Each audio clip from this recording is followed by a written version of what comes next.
Hello, my name is Hasib Ullah. I'm a tax accountant with MHU Financial Services, where we have been serving clients for over 13 years. Um, Today, we'll be discussing about TFSA and RRSP. Stock prices has been historically low, and now we're seeing an upward trend in the stock prices. Stock like Air Canada, Suncor, they are at half of or one third of what it used to be in the same time frame last year, and we have seen an upward trend because of all the good news about the vaccine. It will be approved by FDA on December 10th, and we're hearing that people will get vaccinated, especially in the US, as early as December 11th. So I thought I would make a video for those who are interested or who are investing in stocks and need to know a little bit more about how the TFSA and the RRSP actually helps you in your income tax. So there are a couple of different options of trading stocks. You could do it from your RRSP, from your TFSA, or from your non-registered account, or even from RESP if you like. So you could do stock trading from any of those platforms. But I want to discuss today mainly about the RRSP and the TFSA and how they differ and how the gains are taxed. And most importantly, how it affects your income and also the income tested benefits. Um, Firstly, let's briefly talk about what is RRSP contribution and what is RRSP room. Okay, our tax code has been designed not to benefit the rich. It's a progressive tax system, which means the higher your income is, the higher income taxes you pay. The highest tax rate in Alberta is 48%, which is a combination of both federal and provincial. So on the top income, you will pay $48 on every $100 you earn. Now this we're talking about the super rich, okay? And when you go spend that $52 after taxes, you pay another 5% of GST in Alberta, and then you have only $49.52 to spend. So imagine for people who are actually on the highest tax bracket, for every $100 they earn, they can only spend $49.52. So we all complain about taxes, that we pay a lot of taxes, but those taxes actually helps build healthcare, paying for social services, paying for schools, and all the benefits that the government funds. These are different forms of taxes that we pay, and those helps the government to pay for all those social services. We often complain about taxes. I don't think we should, because a lot of other countries where the taxes might be low, you actually end up paying for those services. So let's go back to the RRSP room. So your RRSP room is 18% of your earned income. So let's say you are a new immigrant. You don't have any RRSP room because you have not earned income in Canada.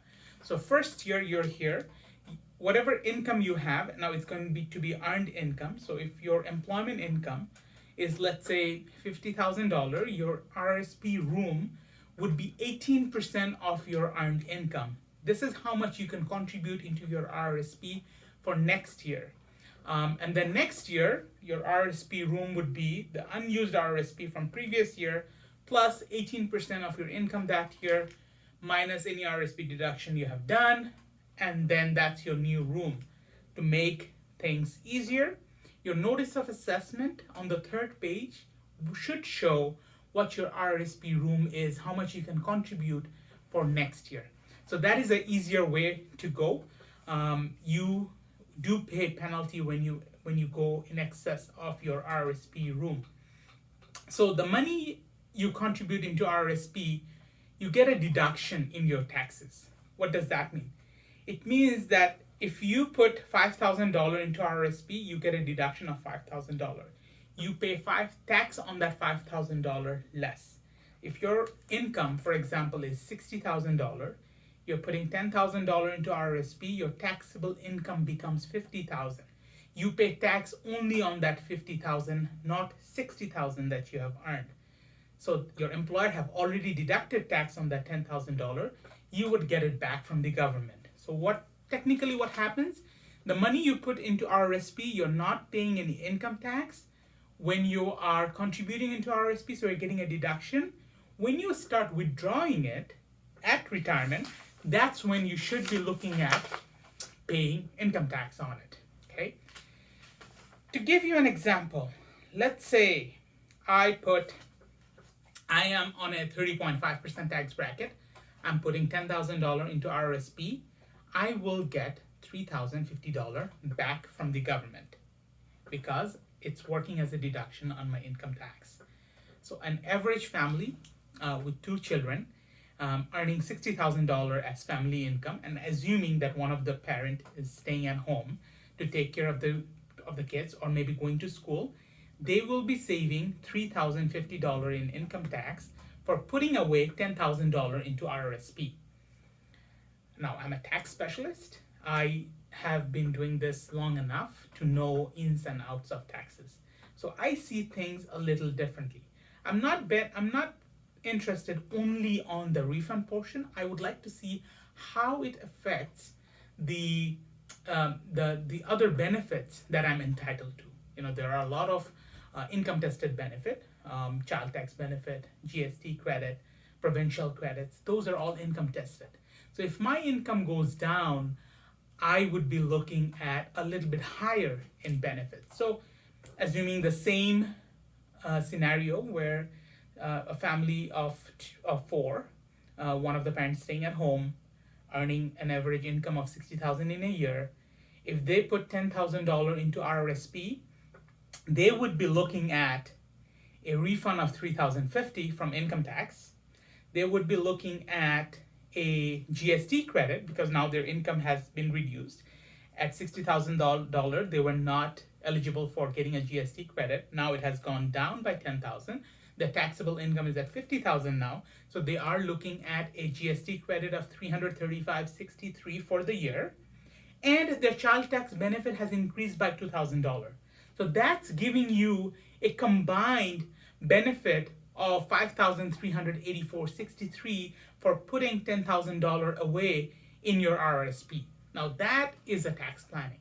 You're getting $5,384.63 that you would have otherwise missed. You're getting that by putting $10,000 away for your retirement. That is tax planning. That is legal. Tax evasion is illegal. Now, you see the savings, right? So $5,384.63 for putting away $10,000. At the end of the year, even if I have to sell my spouse's jewelry, I'm just kidding.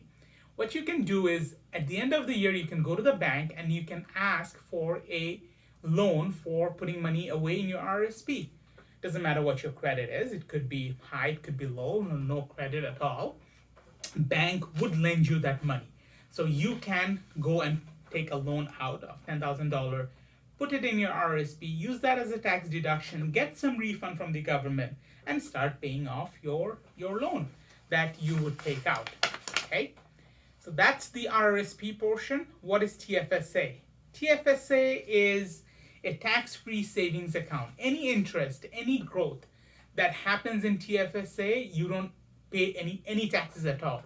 In RRSP, you put money away and the growth that happens within that account, you end up paying taxes when you start withdrawing it at retirement or before if you like. But in TFSA, any interest, any dividend, any growth that you're gonna have within the TFSA account is tax-free. You don't pay any taxes at all. There is limit. The annual limit right now that you can put into TFSA is $6,000 for this year. This started back in 2009. Started at $5,000, and then it was indexed to inflation. It was $5,500 for a couple of years, with the exception of 2015 when the Harper government allowed it to be $10,000, and then it became $6,000. So if you have been in Canada since 2009, your annual contribution limit in your tax-free savings account, given that you have not contributed at all, would be 69,500. So you can put 69,500 in your TFSA. It can become 100,000. It can become 200,000. The gain will not be taxed. The growth, interest, dividend, anything earned within the TFSA is not taxed, and it's free. You can take it out. You're free to take it out anytime you like without paying any taxes. There are a little bit rules about how it will affect your contribution limit that your banker may be able to explain. People ask, should I put into TFSA or should I put into RRSP? I say both. The money that's put into TFSA, any growth is not taxed, which means you should be putting your riskiest portfolio, riskiest stock into TFSA, because the more the risk, the more the gain. There are chances of having more gain. So if there is a gain, it will be tax free, and that's why the riskiest stock should go into your TFSA. Obviously, I'm not an investment advisor, so I know my boundaries, and I will not be explaining, or I would not be advising you on how to invest. Okay, if you should be investing in GIC, mutual fund, stocks, those are the banker. You should go reach out to a banker who has the expertise, who has the license, the knowledge to advise you on what type of investment you should do. But I can tell you if you should be doing TFSA or RRSP. One thing I should tell you is you should not be looking at actively trading within your TFSA. Or even within RRSP, then it becomes a business income, and then that is not allowed within that. We hear stories where people have invested 60,000 in TFSA, and now it's a $1 million portfolio. CRA will be going after them because that is not the intended purpose of a TFSA or an RRSP account.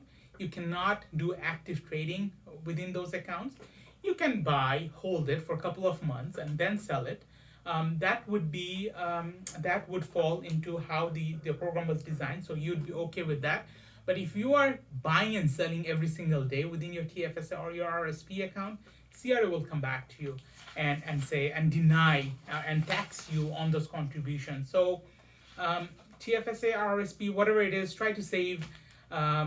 We hopefully we will see the stock prices climbing with all the good news, and then if you put money into TFSA, all those growth will be tax free. If you put in RRSP, you will get a deduction for it, but it will also help you grow your money, and then get